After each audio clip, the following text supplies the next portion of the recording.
गुरुओं को, मित्रों को, कुल देवी को प्रणाम। तो हमने न्यूमरोलॉजी की 6 क्लासेस पूरी कर चुके हैं। तो मुझे लग रहा है कि लोगों को काफी चीजें क्लियर हो गई होंगी इसके बारे में ना, क्योंकि हमने क्या किया है कि हर नंबर किस अल्फाबेट्स को दिखाता है, फिर उस फेट नंबर क्या है, फेट नंबर के अकॉर्डिंगली क्या क्या लक्की नंबर हम नेम के अंदर रख सकते हैं। मतलब ये आपको कहीं किसी लेक्चर्स में नहीं मिलेंगे। तो ये मेरा प्रयास ये है कि आप लोग अपने लेवल पे ही अपनी फैक्ट्री का नाम, अपना नाम, अपना फैमिली के लोगों के नाम, इसके अंदर मैंने आपको ये भी बता दिया कि फर्स्ट लेटर, सेकंड लेटर, इनकी क्या इंपॉर्टेंस है, लास्ट लेटर की क्या इंपॉर्टेंस है। हमें फर्स्ट लेटर को ही हमने फर्स्ट नेम को ही इंपॉर्टेंस देनी है, सर नेम कहाँ पे यूज करना है, हर अल्फाबेट की अलग अलग करेक्टरिस्टिक्स भी आपको बता दिए। तो मतलब इसमें कोई ज्यादा कोई इसके अंदर यहाँ तक के कोर्स के अंदर कोई ज्योतिष की जरूरत नहीं थी। आप मतलब अपने लेवल के ऊपर अगर आप अपने नाम को ठीक करेंगे तो 60 to 70% रिजल्ट्स आपको मिलेंगे if you will synchronize with your date of birth, क्योंकि डेट ऑफ बर्थ को तो चेंज नहीं किया जा सकता। तो इसके अंदर मेरे पास बहुत से लोगों के मैसेज आए कि हमारा नाम चेंज करो। तो मेरी रिक्वेस्ट यही है कि भाई आप ये, मैंने इसलिए कोर्स शुरू किया, नहीं तो मैं कोर्स शुरू करने की जरूरत ही नहीं थी, कि ताकि आप लोग अपने लेवल पे ही सारे कर सके। हाँ, कुछ अपने आप ही होमवर्क करो और उसके बाद आपको कहीं दिक्कत आती है फिर मेरे से कंसल्ट करो, या नाम फाइनल करके मेरे से कंसल्ट करो ठीक है कि नहीं है। फिर तो अदरवाइज इतने लोगों के तो मैं नाम ठीक नहीं कर सकता ना। फिर अच्छा मैंने किसी का ठीक भी कर दिया, उन्होंने बाकी सारी फैमिली के भी भेज दिए। तो मैं कर दूंगा जब मैं फ्री होऊंगा। बाद में ये फ्री सर्विस ये भी शुरू करेंगे सबके नाम चेंज करने की। बाद के अंदर अभी ज्योतिष आपको बीएनएन भी सिखाना है, लाल किताब भी सिखाना है। तो मतलब सारे कोर्स धीरे धीरे करेंगे। अभी थोड़ा शेड्यूल टाइट होने की वजह से भी मतलब टोटली ऐसे बिल्कुल फ्रॉम द स्टार्ट सब कुछ मैं नहीं कर सकता। आप अपने लेवल पे होमवर्क करें, then I will definitely help you. तो आज बड़ा ही एक इम्पोर्टेंट कंसर्न कि भाई हमारी कई बार हम नाम हमने रख भी लिया उसी के हिसाब से, परंतु फिर भी हमें वो रिजल्ट्स अच्छे नहीं मिल रहे, फिर भी लाइफ में कई दिक्कतें आ रही हैं। तो उनका क्या कारण है? मतलब आज का लेक्चर वेरी वेरी इंपॉर्टेंट है। जिन लोगों को थोड़ी ज्योतिष की नॉलेज है वो तो बड़ा इजीली समझ लेंगे, पर जिनको ज्योतिष की नॉलेज नहीं भी है तो उनको मैं थोड़ा सा बेसिक सारा ज्योतिष के बारे में भी आज बताऊंगा। आप बिल्कुल सरप्राइज्ड हो जाएंगे कि पत्री का कैसे मतलब न्यूमरोलॉजी के साथ लिंक है। It will be a totally new thing for you. तो इसको मैं अब शुरू करने लगा हूं। इसके अंदर पहले मैं शुरू में एक कुंडली लेने लगे हैं हम, कि उसको न्यूमरोलॉजी के साथ कैसे हम कुंडली को अलाइन और सिंक्रोनाइज करें। तो इसके अंदर मेन क्या होता है कि हमने डेट ऑफ बर्थ के हिसाब से, फेट नंबर के हिसाब से हमने नाम को सिंक्रोनाइज तो कर लिया। फर्स्ट 2 लेटर्स भी मैंने आपको बता दिए कि भाई फर्स्ट 2 लेटर्स जो है हर एक लेटर्स की क्या इंपॉर्टेंस है, शुरू में क्या इफेक्ट देता है, बाद में क्या देता है, हर एक लेटर की अलग अलग करेक्टरिस्टिक्स भी बता दी है। बट फर्स्ट 2 लेटर जो होता है, फर्स्ट लेटर हमारा लगना है, कुंडली का जो लगना है, मतलब हमारी हेल्थ और ओवरऑल को गवर्न करता है वो। जो सेकंड है वो हमारे फाइनेंस और फैमिली को गवर्न करता है। तो ये दो, और लास्ट लेटर जो होता है वो हमारा, लास्ट लेटर जो है उसकी भी इंपॉर्टेंस है, उसके कारकर्ता जो बड़े इंपॉर्टेंट है। But first 2 letters are very very important आपकी लाइफ की स्मूथ रनिंग के लिए। तो ये होरोस्कोप के साथ कैसे लिंक होके आपको, कई बार खाली आप बिना होरोस्कोप देखे अगर आप इसको लिंक करते हैं तो क्यों कई बार रिजल्ट अच्छे नहीं मिलते, इसके बारे में आज डिटेल में एक्सप्लेन करेंगे। तो हम एक कुंडली ले रहे हैं। पहले उसका डेट ऑफ बर्थ आप सब लोग नोट करें, 11/4/1990। ठीक है, टाइम है 4:10 AM, त्रिची केरला के अंदर, या त्रिचपुर केरला।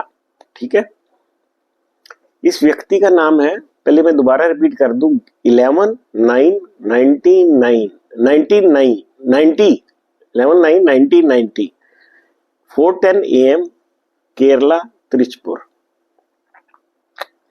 व्यक्ति का नाम है विनोद, VINOTH, विनोद केनन, KANNAN,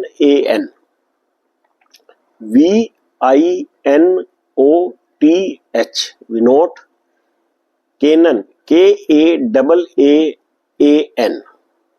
ठीक है, अब इसके अंदर क्या है, विनोद केनन, पहले तो 11 हम फेट नंबर निकालेंगे, 11/9/1990। इसको जब हम सारे को हम इकट्ठा जोड़ते हैं तो ये 3 आ जाता है। 3 का मतलब हमारे जो मैंने आपको बताए थे फेट नंबर्स के लिए लक्की नंबर्स क्या है, मैंने आपको बताए थे फेट नंबर अगर 1 होगा तो उसके लिए लक्की नंबर 1 होगा, फेट नंबर 2 होगा तो उसके लिए लक्की नंबर 167 होगा, फेट नंबर 3 होगा तो उसके लिए लक्की नंबर 13 होगा, 4 होगा तो उसके लिए लक्की नेम नंबर 1569 होगा, 5 होगा तो उसके लिए फेट नंबर जो है लक्की नेम नंबर होगा 54, 6 होगा तो 649 होगा, 7 होगा तो 715 होगा, 8 होगा तो 15 होगा, 9 होगा तो 64 होगा। तो इसमें हमारा 3 है, 3 के लिए 1 और 3 हमारा जो है फेट नेम नंबर लक्की नंबर वो 1 या 3 आना चाहिए। अब विनोद कैनन को लें, अब मैंने आपको बताया था UVW 6, उसका 6 आता है नंबर UVW के लिए, ये शुक्र का नंबर है, फर्स्ट जो इसका अल्फाबेट है 6 आएगा यहाँ पे। आई ये सन का नंबर है, AIJQY मैंने आपको बताया था 1 नंबर होता है। फिर आगे विनोद में N है, NEHNX मैंने बताया था 5 होता है तो 5 आ जाएगा। O मैंने बताया था कि O और Z केतु का नंबर है 7 आ जाएगा यहाँ पे। फिर DMT राहु का बताया था 4 आ जाएगा, EHNX में 5 आ जाएगा। तो हमारा V के लिए 6 आ गया, I के लिए 1 आ गया, N के लिए 5 आ गया, O के लिए 7, T के लिए 4 और H के लिए 5। ये सारे को हमने जोड़ा तो हमारा ये आ गया 2 + 8 10 आ गया, 28 आया तो हमारा 10 आ गया, 1 आ गया। अब हमें कैनन को जोड़ना है, K BKR 2 चंद्रमा का नंबर है, A सन का नंबर है AIJQY, N EHNX 5, N double है तो N 5 आ गया, फिर A सन का नंबर है 1 आ गया, फिर N आ गया 5 आ गया। अब KANNAN K के लिए 2 आ गया, A के लिए 1 आ गया, N के लिए 5 2 बार आ गया, A के लिए 1 आ गया, N के लिए 5 आ गया। तो ये भी 19 बन गया, 10 हो गया, ये तो दोनों को मिला के हमारा 2 हो गया। तो हमारे जो नेम नंबर हमें मतलब ये एक तरह का एग्जाम्पल है, इससे आपको नेम नंबर सिंक्रोनाइज करना भी आ जाएगा। अब इसके अंदर क्या है कि हमारा जो फेट नंबर आ रहा है वो 3 आ रहा है, उसके लिए हमें जो नेम नंबर चाहिए सिंक्रोनाइज वो 1 या 3 पे चाहिए। तो हमारा जो विनोद कैनन आ रहा है ये हमारा आ रहा है 2, तो इसका मतलब ये नेम सिंक्रोनाइज्ड नहीं है। ओके, नेम सिंक्रोनाइज नहीं। तो इस व्यक्ति को की उम्र तो लगभग 34 ईयर्स है, तो इसको प्रॉब्लम्स क्या है, हेल्थ इश्यूज, मैरिज नहीं हुई इसकी, जॉब मिली थी इसको अच्छी वो भी छूट गई है। तो इनका रीजन हम अब इसको नेम के साथ आपको लिंक करके बताएंगे कि भाई हाउ क्यों कैसे ये सब कुछ कैसे हुआ। अब देखो, अब जो मैंने आपको डेट ऑफ बर्थ बताई थी 11/9/1990, 11/9/19 4:10 AM त्रिची केरला। तो अगर हम अब इसकी पत्री बनाएंगे होरोस्कोप तो उसके अंदर हमारा जो लगन आएगा वो 4 आएगा, कर्क लगन। 4 लगन के अंदर इसके अंदर बैठे हैं planet Jupiter and Ketu. Second house में 5 नंबर राशि है, 5 नंबर राशि के अंदर बैठे हुए हैं Venus, Mercury, sun. Venus, Mercury and sun जो है वो सेकंड हाउस के अंदर बैठे हैं। फिर हमारा 6th हाउस के अंदर राशि पड़ रही है 9th राशि, और वहां सैटर्न रेट्रोग्रेड होके बैठा हुआ है। 7th हाउस में 10th नंबर राशि मकर राशि पड़ रही है, और वहां पे हमारा राहु रेट्रोग्रेड है। फिर 8th हाउस खाली है, 9th खाली है, 10th हाउस खाली है। 11th हाउस के अंदर 2 नंबर राशि पड़ रही है, वहां मून एंड मंगल है, मार्स। तो मैं आपको दोबारा एक बार रिपीट कर दूं कि जब हम ये कुंडली 11/9/1990 और 4:10 AM से बनाते हैं तो हमारा इसके अंदर लगन आता है कर्क लगन, और जो सेकंड हाउस के अंदर प्लेनेट है वो है सन, वीनस, मरकरी। और 6th हाउस के अंदर 9 नंबर राशि है, उसमें सैटर्न रेट्रोग्रेड है। 11th हाउस के अंदर 2 नंबर राशि है, उसके अंदर मून एंड मार्स है। तो अब इसके अंदर सबसे पहले इंपॉर्टेंट के अंदर चीज क्या है कि मैं आपको थोड़ा सा ना बादकेश के बारे में बताने लगा हूं कि कुंडली के अंदर बादकेश क्या होते हैं, वो इस पत्री के अंदर कैसे एक्ट कर रहे हैं और कैसे इस आदमी की हेल्थ और सारी चीजों को इफेक्ट पड़ा है। अब क्या होता है कि हमारे लगन जिनको थोड़ी ज्योतिष पता है उन सभी को तो पता ही होगा कि चर, स्थिर और द्विस्वाप 3 तरह के लगन होते हैं। चर लगन होता है हमारा जिसके अंदर राशियां बढ़ती हैं 1, 4, 7, 10। 1, 4, 7, 10 का मतलब है मेष, कर्क, तुला और मकर। इनके अंदर क्या होता है, जो चर लगन है इसके लिए 1, 4, 7, 10 मतलब इन लगनों के लिए इस लगन अगर 1, 4, 7, 10 है तो 11 भाव का जो लॉर्ड है वो बाधकेश होता है। फिर उसके बाद आ जाते हैं जी स्थिर लगन। अगर लगन के अंदर जो है राशि पड़ रही है 2, 5, 8, 10 मतलब वृष, लियो, स्कॉर्पियो है नहीं, तो इसके अंदर क्या होता है कि जब हमारा स्थिर लगन होता है तो उसके अंदर जो हमारा 9th हाउस का जो लॉर्ड होता है वो बाधकेश होता है। ठीक है जी। फिर आगे हमारा द्विस्वभाव लगन, इसमें राशियां होती है 3, 6, 9, 12। अगर ये पड़ती है तो फिर 7th हाउस का लॉर्ड हमारा बाधकेश होता है। तो ये मैंने आपको बताया बाधकेश के बारे में कि चर लगन के लिए 1, 4, 7, 10 के लिए 11th हाउस का लॉर्ड जो होता है बाधकेश होता है। स्थिर लगन के लिए 2, 5, 8, 10 जो है 9th हाउस का होता है। और अगर द्विस्वभाव लगन है 3, 6, 9, 12 तो उसके 7th हाउस का लॉर्ड बाधकेश होता है। इस लगन के अंदर क्या है कि 4th चर लगन है, इसमें 4 नंबर राशि पड़ रही है तो 11th हाउस का जो लॉर्ड है वो शुक्र है, वो बाधकेश हो गया इसमें। Very important point. मतलब आपने पत्री को, मतलब ये तो मैं सिंपल चीजें बता रहा हूं कि जो जनरल वैदिक ज्योतिष है उसके हिसाब से आप जो आम लोगों से, बाकी तो जिन लोगों की इसके ऊपर महारत है वो तो अपना केपी किसी भी तरह की ज्योतिष लगा के उसको सिंक्रोनाइज कर सकते हैं। तो बाधकेश जो होता है लाइफ के अंदर, बाधकेश की दशा जब भी आती है वो काफी कष्ट देती है व्यक्ति को, इन स्पाइट ऑफ कि वो कितना भी अच्छा प्लेनेट क्यों ना बैठा हो। तो अब ये जो बाधकेश है, शुक्र हमारा बाधकेश हो गया, हमारा जो लगन लॉर्ड है मून वो बाधक स्थान पे बैठा हुआ है, साथ में उसके मार्स भी बैठा है। अब मार्स 4th दृष्टि से बाधक स्थान पे बैठ के बाधकेश को देख रहा है, तो मतलब कहने का मतलब ये है कि हमारा शुक्र काफी खराब हो गया इस पत्री के अंदर। तो हमारा वी जो नंबर है पहला, विनोद कैनन, वी जो है नाम हमारा, ये UVW शुक्र से है। तो फर्स्ट अक्षर जो है हमारा शुक्र से होने के कारण, फर्स्ट अक्षर जो हमारा फर्स्ट अल्फाबेट है वो हेल्थ को डिनोट करता है, और वो बाधकेश को हमने फर्स्ट डिजिट ले लिया, फर्स्ट अल्फाबेट ले लिया, इसलिए उसने हमारी हेल्थ को खराब कर दिया है।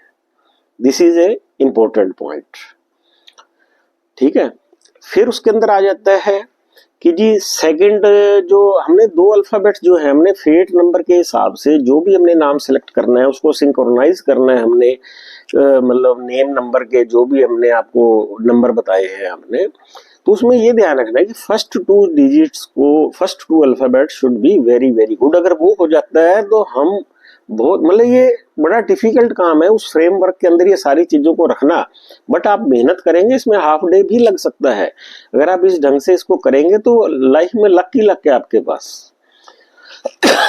अब देखिए आई जो है, ये आई जो है सन का नंबर है, VI जो है सेकंड जो हम अल्फाबेट की बात कर रहे हैं, तो सन भी जो है बाधकेश के साथ बैठा हुआ है सेकंड हाउस के अंदर, इसलिए उसकी सेकंड हाउस फैमिली का और पैसे का है, तो जॉब भी उसकी चलेगी, मैरिज भी नहीं हुई उसकी। तो मतलब फर्स्ट 2 डिजिट्स की इतनी इंपॉर्टेंस है। तो हमने क्या करना है, एक तो हमने ये देखना है कि जी हमारा वो जो प्लेनेट है बाधकेश नहीं होना चाहिए। फिर हमारा क्या है कि जो फर्स्ट प्लेनेट फर्स्ट 2 सिलेक्ट करें भाई, या तो वो अपने ओन हाउस के अंदर होने चाहिए। ओन हाउस का मतलब क्या है कि जैसे हमारा सन है, सन ओन हाउस जो है, सन की ओन हाउस की राशि है 5 नंबर, उच्च की राशि है 1 नंबर, या तो उच्च हो सन। ठीक है। फिर मरकरी है, मरकरी जैसे नीच राशि 12 में पड़ा है तो हमने वो नहीं लेनी है, उच्च राशि उसकी 6 है, और उच्च राशि के अंदर पड़ा लेना है, या मूल त्रिकोण राशि भी उसकी 6 है। तो अगर ये पत्री के अंदर इन राशियों में पड़ा हो तो हम मरकरी को भी ले सकते हैं। फिर हमारा सैटर्न आ गया, सैटर्न अगर उच्च का 7 नंबर राशि में पड़ा हुआ है तो हम ले सकते हैं, या अपनी राशियों में 10 या 11 के अंदर पड़ा है तो भी हम उसको ले सकते हैं। ऐसे जुपिटर है, अगर नीच का 10 नंबर राशि में पड़ा हुआ है तो हमने उसको नहीं लेना है, उच्च का 4 नंबर में पड़ा हुआ है या अपनी राशि में 9 नंबर का पड़ा हुआ है तो हम उसको ले सकते हैं। ऐसे ही शुक्र है, उच्च का 12th राशि के अंदर पड़ा हुआ है तो उसको ले सकते हैं। शुक्र अपनी राशि में 2 या 7 का है तो हम उसको ले सकते हैं। और इसी तरह से क्या नाम है उसका, मंगल जो है उच्च का है 10 नंबर राशि में तो हम उसको फर्स्ट 2 डिजिट में रख सकते हैं, या अपनी राशि में 1 नंबर में या 8 नंबर में पड़ा है तो भी हम उसको ले सकते हैं। तो इस तरह से हमने ये जो प्लेनेट है सारे अपनी राशि, फिर आ जाता है जी वो अपने राशि को देख रहे हैं, अगर वो अपने हाउस में नहीं है या उच्च के नहीं है तो अपने नक्षत्र में है तो भी हम उनको ले सकते हैं। फिर या वो अपने हाउस को देख रहे हैं, भाई मंगल अपनी राशि को 1 या 8 को देख रहा है, शुक्र 2 या 7 घर को देख रहा है, बुध 3 या 6 को देख रहा है, सूर्य अपनी घर को 5 नंबर को देख रहा है। तो इस तरह से ये सारे के सारे अपनी राशि को देख रहे हो, अपने घर में हो, उच्च के हो, तो हम इनमें किसी को भी ले सकते हैं। देखिए अब इसके अंदर क्या है, इस पर्टिकुलर एग्जाम्पल के अंदर हमने क्या किया हुआ है कि लगन के अंदर जुपिटर उच्च का बैठा हुआ है और 9th हाउस का लॉर्ड है। तो हमने अगर 5th या 9th हाउस का, अगर हमें ये कहीं भी ये नहीं मिल रहे हैं कि भाई प्लेनेट अपनी राशि का है, उच्च राशि का है, या अपने घर में बैठा है, अपने नक्षत्र में बैठा है, या अपने हाउस को देख रहा है, अगर ऐसा कोई नहीं मिलता है फिर हम 9th हाउस का लॉर्ड या 5th हाउस के लॉर्ड को देखेंगे, उसमें बैठे हुए प्लैनेट्स को देखेंगे, मतलब इनमें से हम इस तरह से सिलेक्ट करेंगे। ये मैंने एक बिल्कुल सिंपल सा, जो लोग बिल्कुल बेसिक जिनको नॉलेज है ज्योतिष की वो इसको इस तरह से यूज कर सकते हैं। बाकी जिनको आगे बहुत BNN KP ये सब आते हैं तो उसके हिसाब से अपना कौन सा अच्छे प्लैनेट्स है उसके अकॉर्डिंगली ही वो अल्फाबेट सिलेक्ट कर सकते हैं। तो इसके अंदर क्या देखेंगे, अब अगर हम इसके अंदर अगर हमने सिलेक्ट करना हो भाई फर्स्ट डिजिट, हमने फर्स्ट अल्फाबेट क्या सिलेक्ट करना है, तो इसके अंदर हमारा जुपिटर उच्च का पड़ा हुआ है और इसके अंदर ये 9th हाउस का लॉर्ड है, 6th का भी है पर 6th इतना मैटर नहीं करता क्योंकि 9th त्रिकोण का है लॉर्ड, तो हम इसको 9th हाउस के लॉर्ड को जुपिटर को CGLS में से फर्स्ट डिजिट जो है फर्स्ट अल्फाबेट ये ले सकते हैं इसके अंदर। और इसके अंदर फिर सेकंड क्या करना है, हमने इसको भाई नेम चेंज करना है। 2 तरह के ऑप्शन होते हैं हमारे पास कि इसी नेम को हम चेंज कर दें या इसी नेम के अंदर अगर हम सिंक्रोनाइज करके फर्स्ट अल्फाबेट की को में कोई उसकी जो क्या नाम है कोई सर नेम वगैरह कुछ कहीं फर्स्ट अल्फाबेट में लगा के हम किसी भी तरीके से चाहिए हमें नेम चेंज करना पड़े तो नेम चेंज करना पड़ेगा। अगर हम इसी के अंदर करेक्शन करके ठीक कर सकते हैं तो वो भी कोई ऐसा इशू नहीं है, हम कहीं पे भी उसको भी ठीक कर सकते हैं। तो इसका मतलब कहने का मतलब ये है कि आपको बताने के लिए था कि हमने कैसे कुंडली के साथ इसको सिंक्रोनाइज करना है और कैसे कुंडली के हिसाब से फर्स्ट 2 अल्फाबेट्स को सिलेक्ट करना है कि अगर आपने अपनी कुंडली को और इसको सिंक्रोनाइज कर लिया तो समझ लीजिए कि आपका भाग्य हर वक्त आपके साथ है। कुंडली के अंदर कोई ग्रह आपके ठीक भी नहीं है तो आप इसको न्यूमरोलॉजी के हिसाब से अगर ठीक कर लेंगे तो ये आपको बहुत ही अच्छे रिजल्ट देगा। तो मेरे हिसाब से ये आपको जो है ना समझ में आ गया होगा कि भाई अब क्या हुआ कि जो सेकंड लेटर उसका खराब, फर्स्ट लेटर खराब हो गया शरीर, सेकंड लेटर जो होता है कि अगर उसको पैसे आते भी तो वो लाइफ को एंजॉय नहीं कर सकता था क्योंकि फर्स्ट लेटर खराब है तो लाइफ को एंजॉय कैसे करेगा बंदा। तो मैंने आपको थोड़ा सा ना बेसिक क्या नाम है ज्योतिष के बारे में जो है ना बताया इसके अंदर, है नी। तो अब इसके अंदर जो है ना हम सेकंड इसके अंदर आगे चलेंगे कि भाई अकॉर्डिंग टू दी नेम जो है ना ग्रह जो है हमने सिलेक्ट कर लिए। अगर आपकी समझ में ये वाली ट्रिक आ गई तो अगर आपकी पत्री में प्लैनेट्स अच्छे नहीं भी हैं तब न्यूमरोलॉजी के अकॉर्डिंगली हम उनको चेंज कर सकते हैं। We can balance over horoscope and over name. अगर किसी चार्ट में कोई ग्रह अच्छे नहीं है बट आपने नाम के अंदर वो अच्छे कर दिए हैं तो they will automatically support your chart and that will you have to understand that thing. इसके अंदर वही है कि अगर हम अपना नाम को चेंज करना चाहते हैं तो अगर वो टाइम आया हुआ है हमारा तभी हमारा वो नाम चेंज होगा। कि जैसे अब इसी पत्री के अंदर दशा राहु की चल रही है इस वक्त, तो जब ये गुरु की दशा चेंज होगी हमारी जब गुरु की दशा आएगी तब इस बंदे को एक अच्छा टाइम आएगा और ये अपने आप ही किसी न्यूमरोलॉजिस्ट के पास जाएगा कि मेरा नेम चेंज करो, अपने आप ही ये वास्तु चेंज कराने के लिए जाएगा। कि मतलब जब हमारा एक अच्छा टाइम आता है तब अपना घर भी हम, क्योंकि हमारे हाउस नंबर, न्यूमरोलॉजी और डेट ऑफ बर्थ और हॉरोस्कोप इन सभी का बहुत रोल है। जब हमारा अच्छा टाइम आता है तो अपने घर को या तो चेंज कर लेते हैं या घर के अंदर कुछ चेंजेस करते हैं ताकि वो डिफेक्ट खत्म हो जाए। नाम के अंदर कोई खराबी है, नाम मतलब जो भी उपाय पूरे वो तभी होंगे हमारे अगर उससे पहले हम किसी के पास जाते भी हैं, अगर वो बताएगा भी हम करेंगे ही नहीं। तो ये टाइम का ही फर्क है कि टाइम अच्छा आएगा। तो इसलिए आप जो क्या नाम है उसका मेडिटेशंस, ये क्या नाम है पाठ, पूजा पाठ ये जो करते हैं उसके कारण क्या होता है कि अगर खराब टाइम भी चल रहा है आपका और आप ये पूजा पाठ मंत्र वगैरह करते हैं, मेडिटेशन करते हैं, तो कई बार उसके अंदर भी आप एक अच्छी जगह पे पहुंच सकते हैं। उसका पर्पस ही यही होता है सिर्फ, you will get a good guidance in between a bad time also. तो आपने देख लिया कि कैसे ये सारी चीजें आपस के अंदर कनेक्ट करती हैं। अब मैं एक सबसे इंपॉर्टेंट चीज आपको एक अलग से टिप इस पत्री के अंदर दे रहा हूं कि ये आदमी सुसाइड भी करने जा रहा था। सुसाइड क्यों करने जा रहा था उसके लिए भी एक आपको ये बड़ा ज्योतिष का एक फार्मूला बताने लगे इसके अंदर कि क्यों ऐसा हो रहा था। कि इसके अंदर क्या होता है कि जो हमारी वृष राशि है, इसके अंदर जो वृष राशि है हमारी, उसके अंदर मून, वृष राशि हमारी पड़ रही है इस पत्री के अंदर 11th हाउस में। उसके अंदर वृष राशि के अंदर मून और मंगल बैठे हैं। वृष क्या होती है, बुल काओ ये होती है।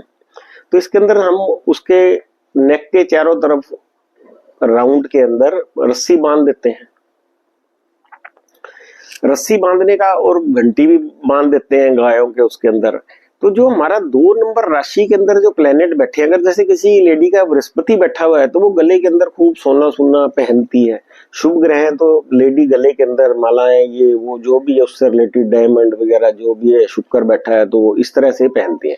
पर अगर वहां पे पापी ग्रह बैठे हैं तो वही जो मालाएं हैं वो रस्सी का काम करेंगी, तो व्यक्ति सुसाइड करने की कोशिश करेगा। अब किसी का राहु वृष राशि में बैठा हो, ये बड़ा ही इंपॉर्टेंट सूत्र है, अगर किसी का राहु वृष राशि में बैठा होगा तो वो सुसाइड करने की कोशिश करेगा। या जिन लोगों को डेथ पेनल्टी मिलती है उनके राहु मंगल इस तरह के ग्रह जो है वो 2 नंबर राशि में बैठे होते हैं। सद्दाम हुसैन को भी फांसी इसलिए मिली थी कि उसका राहु 2 नंबर राशि के अंदर बैठा हुआ था।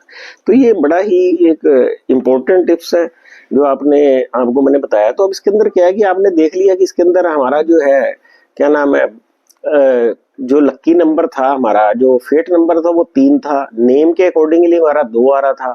तो फेट नंबर हमारा सिंक्रोनाइज होके 1 या 3 पे आना था, वो नहीं आ रहा था। और जो हमने फर्स्ट नेम था, फर्स्ट अल्फाबेट था, वो शुक्र के अकॉर्डिंगली रखा हुआ था। सेकंड भी हमारा जो है जो सूर्य है वो बादकेश के साथ बैठा हुआ है। तो इसके अंदर क्या है कि जो हमने अभी बताया कि वृष राशि में मंगल बैठा हुआ था इसका, और ये जो शुक्र जो है इस घर का मालिक बादकेश था, इसलिए इस आदमी ने सुसाइड करने की भी कोशिश की थी। तो ये सारी चीजें आपको मतलब कुंडली के साथ लिंक होके सारी की सारी चीजें आपको ये समझ में आ गई होंगी कि how they are useful in our life. तो इसके अंदर क्या होता है कि अगर हमारा कोई राहु केतु किसी उच्च के प्लेनेट के साथ अगर बैठा भी है तो उससे कोई खास फर्क नहीं पड़ता, हम उस प्लेनेट्स को ले सकते हैं। तो अब आपने, और अगर इसका जो एक और उपाय है कि जब आपने ठीक कर दिया तो कह रहे हैं जी कोई आदमी अब काफी एज का है तो उसको कैसे उसने इफेक्ट लेना है, रिकॉर्ड वगैरह में तो वो अपने ठीक नहीं कर सकता। तो उसके अंदर कहीं ये भी जिक्र आता है भी पाम लीव के ऊपर ये नाम को एनग्रेव करके आप पूजा स्थान पे रख दें और उसको हर रोज देखें तो उससे भी फर्क पड़ेगा। पर मेरा अपना व्यू है कि घर की जो नेम प्लेट है घर की ऑफिस की, और एक नेम प्लेट पे वो लिख के अपने टेबल पे घर पे ऑफिस में आप अपना वो नेम चेंज करके अपने पास रख ले, क्योंकि नेम प्लेट पे तो आप चेंज कर ही सकते हैं उसको ना। तो जब आप डेली उसको देखेंगे सबकॉन्शियस माइंड में आपके वो नंबर जाएगा, वो नेम जाएगा, तो उससे आपको एक अच्छे रिजल्ट्स मिलेंगे। तो ये आपको काफी अच्छा लगा होगा मेरे हिसाब से, क्योंकि मैंने एक नई चीज आपको कुंडली के साथ इसको मतलब लिंक करके बताया है। तो आप जो है अब आप देखिए सारे के सारे लेक्चर शुरू से स्टार्ट कीजिए तो आप अपने आप ही न्यूमरोलॉजी यहाँ तक जितना मैं बता चुका हूँ आप इसमें अपने आप ही अपने नाम को चेंज, अपनी फैमिली वालों के नाम चेंज कर सकते हैं, फैक्ट्री के नाम अपने मतलब अपने आप रख सकते हैं, व्हीकल का नंबर चेक कर सकते हैं, हाउस का नंबर चेक कर सकते हैं। तो मतलब सारी चीजें मैंने कवर कर दी हैं, जो कि आपको किसी भी जगह पे ये चीजें नहीं मिलेंगी। क्योंकि मेरी कोशिश ये है कि मैं आपको सारा कुछ आपको दे दूं, आप अपने आप ही कर सकें और आपको मेरे पास आने की कोई जरूरत ना पड़े। परंतु फिर भी आप अपने आप कर रहे हैं, कहीं कोई दिक्कत आ रही है तो आप मेरे से संपर्क कर सकते हैं, जिसमें कि मैं आपकी पूरी मदद करूंगा। और उसके बाद और भी अलग अलग टॉपिक्स के ऊपर हम, जैसे भृगु नंदी नाड़ी बिल्कुल एडवांस बेसिक डिग्री जैसे होता है, एक तो बेसिक में कई जगह पे बिना डिग्री के है वो भी पढ़ाएंगे, डिग्रीज लेके कैसे पढ़ाना है, लाल किताब, ये सारी चीजें धीरे धीरे हम कवर करेंगे। तो आपको घर बैठे ही बहुत ही अच्छी इन्फॉर्मेशन मिलेंगी, जो कि आप अपनी लाइफ को बेटर करने के लिए, अपनी क्वालिटी ऑफ लाइफ को बेटर करने के लिए यूज कर सकते हैं। जिसके अंदर की मंत्रास भी मैं डालूंगा, जो लोग वो मंत्रास करके अपनी लाइफ को और बेटर कर सकते हैं। तो अगर ये आपको सब पसंद आ रही है सारी चीजें, तो मैं चाहूंगा कि आप इसको ज्यादा से ज्यादा अपने फैमिली वालों को, दोस्तों को, चैनल को शेयर करें, लाइक करें। Thank you very much.